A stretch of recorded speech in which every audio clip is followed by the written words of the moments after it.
No quadro Conib em Foco, você ficará sabendo sobre os acontecimentos da semana na ótica da Confederação Israelita do Brasil, com o representante da instituição para o diálogo interreligioso, o rabino Michel Schlesinger.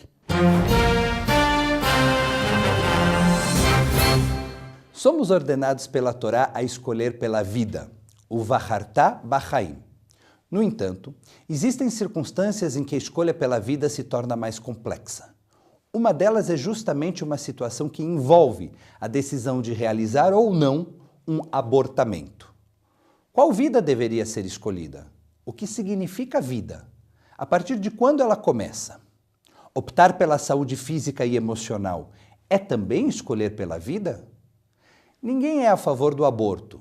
A discussão que se propõe é a maior ou menor liberdade que um indivíduo, neste caso uma mulher, deve ter para decidir o que fazer nesta circunstância. A decisão sobre um abortamento é sempre muito difícil e, por vezes, desesperada.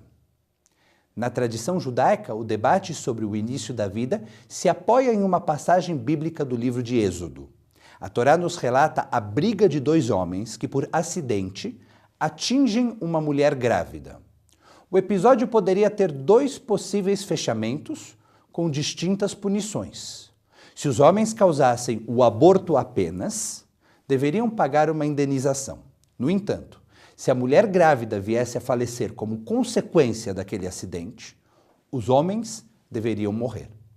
Na época bíblica vigorava a lei de talião e, portanto, olho por olho, dente por dente, deveria ser aplicado. A partir desta passagem e das diferentes punições no caso de aborto ou falecimento da mãe, a tradição judaica entendeu que existe um status distinto entre o embrião feto e o ser humano.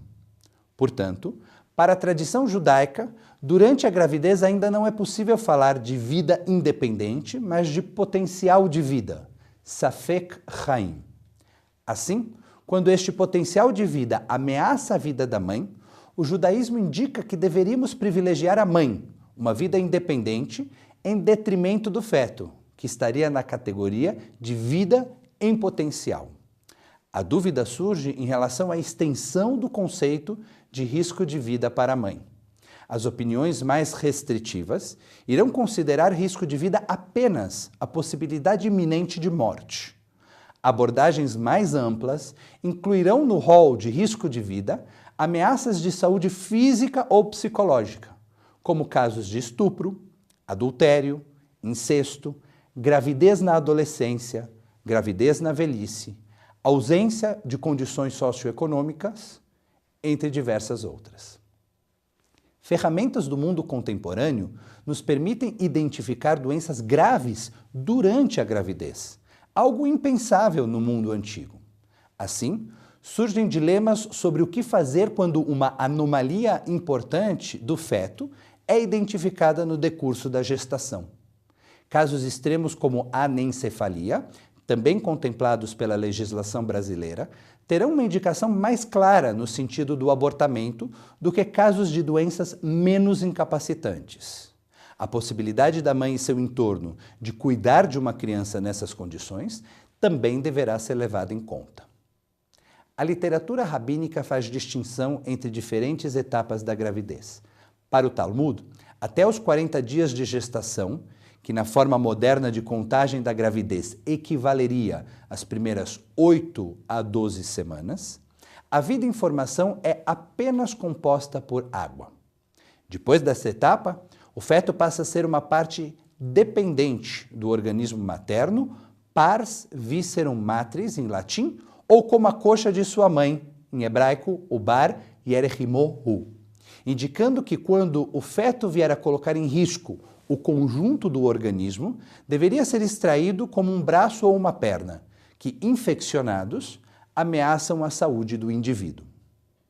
Como judeus brasileiros, é muito bom ter a oportunidade de participar do debate sobre um assunto tão importante para a nossa sociedade. Ao mesmo tempo, é essencial deixar claro que sempre seguiremos a lei do país em que vivemos, como indica o princípio Dina de Malhuta Dina. A lei do país é a lei. Como cidadãos de um país laico, esperamos que a opinião de religiosos sirva para aprofundar o debate, mas a lei não deveria ser determinada pela visão judaica, nem pela visão de qualquer outra tradição religiosa específica. Na audiência pública em que tive a oportunidade de participar, no último dia 6 de agosto, representando a Confederação Israelita do Brasil, terminei minha exposição com a seguinte sugestão.